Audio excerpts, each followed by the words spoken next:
something a little different today, a video review of a sound module from Creaky Chair Models. I got this from Lawrence Edring about a month ago now, and it's taken me till now to get down to the train room and hook it up. Key components here are an SD card here, which Larry generously downloaded a UK stations MP3 file. I've actually since done a couple of things, downloaded a couple more MP3 files to the device, and we'll run through that. And it also came with a mono speaker. There's a stereo jack right here that I could actually plug in a set of PC speakers if I wanted to. I actually asked only for mono because it's going to go to this part of my layout. However, Larry has a good point, which would be if I do stereo, I could have one channel come out here with a speaker under this station and a different speaker with a different channel coming out underneath that station over there. So got plenty of flexibility with the module, so let's fire it up. For now, just got crocodile clips on, so we'll power that section of the track. So it's running off of DCC track power, and you can hear the sounds coming out of the speaker, which is in its own enclosure. This is actually a boosted MP3 file.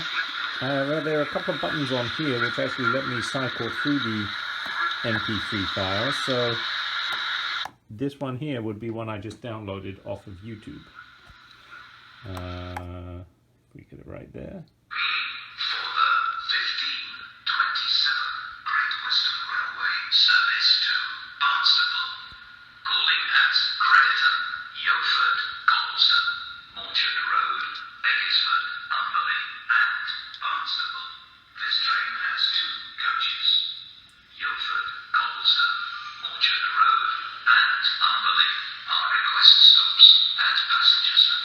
So you get the general idea. Now actually this is Barnstable Station, so if I wanted to use that announcement, I would probably hook it up to put the speaker under that platform there and run a DMU, which I actually have, which is only 2 coaches long.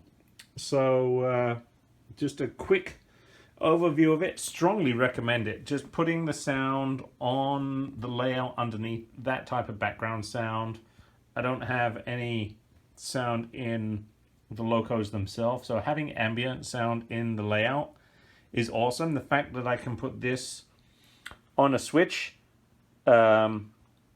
is what I'm going to do. I'm actually going to use it as part of operations. So for example, that announcement we just played, I'd flip the switch, time the running of the train just right so that the announcement plays just prior to coming into the station. I'll probably do it manually. I might then think about track detection and hooking it up so that as the train sort of hits around about here on the layout, perhaps that would trigger the sound to play.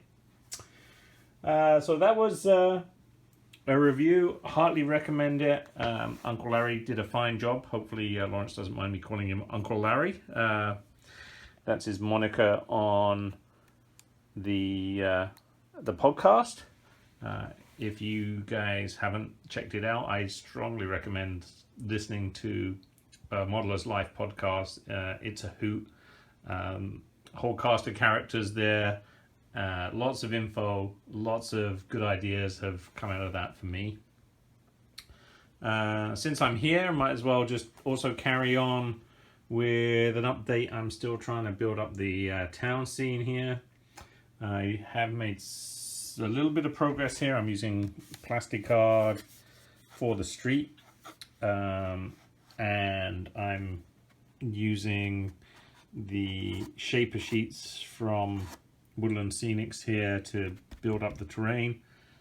Cardboard formers attached around the building so that I can have a framework to lay the shaper sheets on, and then I'm just giving it a base coat right now of I should have it right here. Woodland Scenics green undercoat. Combination of I used my airbrush to spray on and get different angles of paint coverage, and just regular brush, foam brush that came with some Woodland Scenics kit that I had. So there we are, just a real brief update. And this is the reason why I haven't been getting much time in the train room. This is Zabo. Say hi, Zabo. He is a 4-month-old Welsh cardigan corgi. He's a little pickle and not big enough yet to come down to the train room and help Daddy out with the end scale stuff, although I'm sure when he is big enough he'll be able to pick all of the pieces up off of the floor. So yeah, he's quite the little character, and time with him is a lot more enjoyable right now than time downstairs in the cellar with the train. So that's the reason for the lack of postings of late.